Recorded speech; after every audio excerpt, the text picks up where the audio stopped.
If you have seen any kind of JJK slander on TikTok, Reddit, or anywhere else online, then you should know that a very popular meme in the JJK community goes by Fraud Kuna.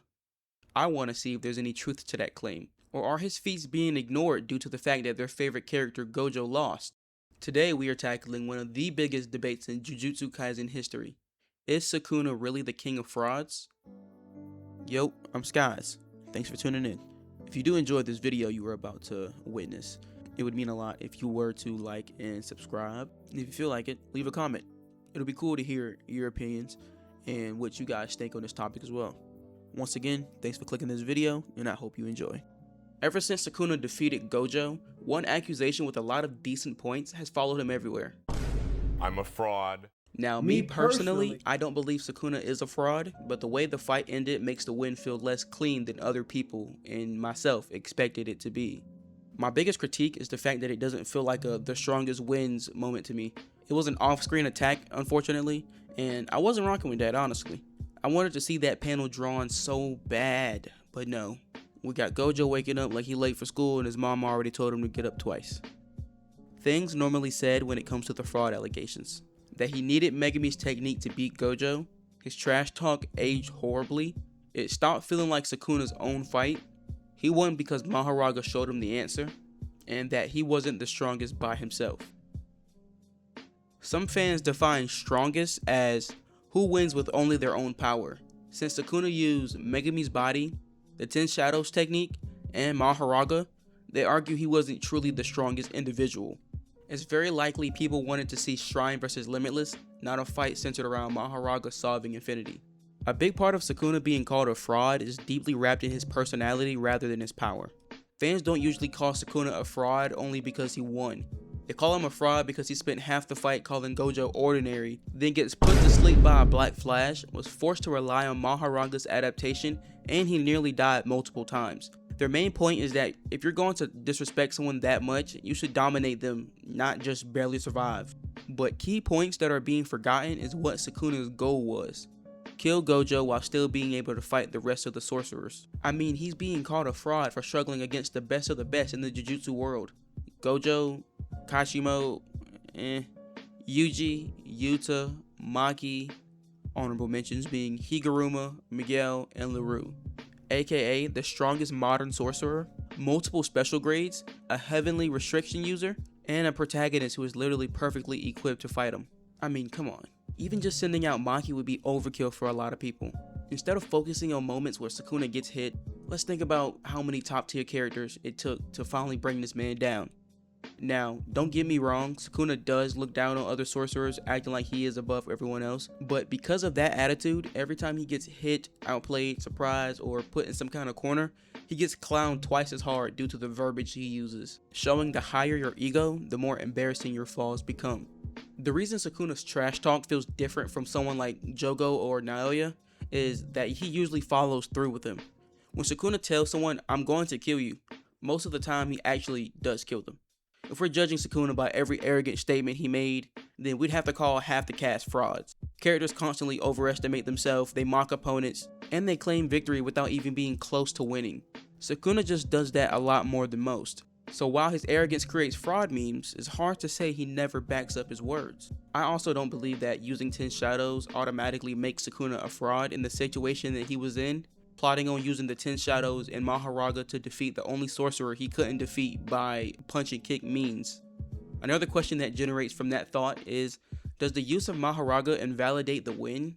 From a power scaling perspective, this really highlights his intelligence and Sukuna's ability to think ahead even while the odds are stacked against him. I will say, I was surprised to see that a lot of people were upset about Sukuna using Mahoraga as a blueprint. But thinking logically, if a fighter uses the perfect counter to beat an opponent's broken ability, is that fraud behavior or just intelligent strategy? People usually praise characters like Toji and Kenjaku for exploiting weaknesses and playing around difficult opponents. But when Sukuna does it, he's viewed as weak rather than someone who came up with a good plan. I mean, Sukuna spent months planning around the use of Mahoraga, since he knew his technique as it was wouldn't be enough to bypass Infinity. It's undebatable that without the 10 Shadows, Sukuna never would have been able to unlock the World Cut and Slash, the very attack that ultimately ended the fight. And to many fans, that means the battle wasn't just Gojo versus Sukuna, but Sukuna and everything he had stolen due to how big of a part they played. Sukuna's first world-cutting slash is often criticized for being an ass-pull due to the amount of binding vows, which included no hand signs, no chance, and no spark before activation. Nothing but gas and the power of main villain plot armor. Another main problem mainly roots from the off-screen death, and just seeing Gojo wake up in the airport. We're shown a panel of Gojo supposedly winning, and then the aftermath of an insane attack possible of cutting through the likes of Gojo. Let's break this down and think about what it even means to be a fraud. But let me be clear, struggling in a battle does not make you a fraud. A fraud in this situation will be a character whose reputation, title, or hype heavily contradicts their actual power, competence, or their accomplishments. And to be fair, he did back up everything he said except killing Yuji. Now let me ask you a question. Is Sukuna really a fraud, or were people just disappointed on how the fight ended? Think about it. We spent years hearing Sukuna was the king of curses, calling him the strongest in history. Sukuna was hyped for over 200 chapters. The fight finally happens, and instead of Sukuna overwhelming Gojo with Shrine, he wins through 10 shadows and Mahoraga. That doesn't technically make him a fraud, it just means the win was different from what we expected. If Sukuna had won the fight without 10 shadows, would anyone be calling him a fraud?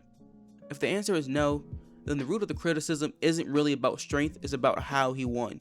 But if Sukuna's a fraud for using every advantage available to him, then where exactly do we draw the line? Cause to me, that just sounds like game is game. The last question I have written down is, did Sukuna betray his own image?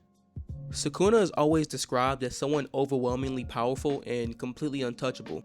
Yet against Gojo, he's seen constantly taking critical hits, hiding in the shadows, and relying on adaptations rather than overwhelming Gojo. Being unbiased, the person attacking him is Gojo, the only person in the series built up to be as strong as Sukuna.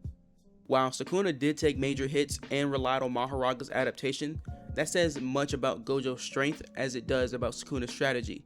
Against an opponent protected by infinity, overwhelming force alone wasn't enough.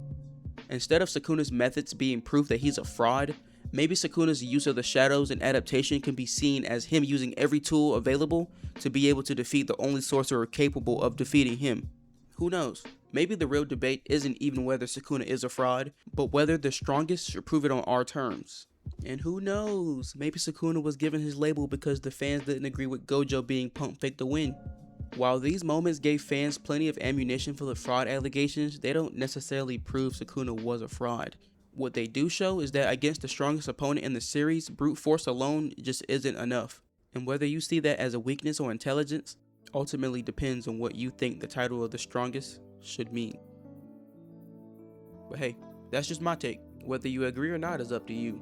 Let me know down in the comments. And if you enjoyed this video, don't forget to leave a like and subscribe to the channel. With that being said, I'll catch you in the next video. I'm out.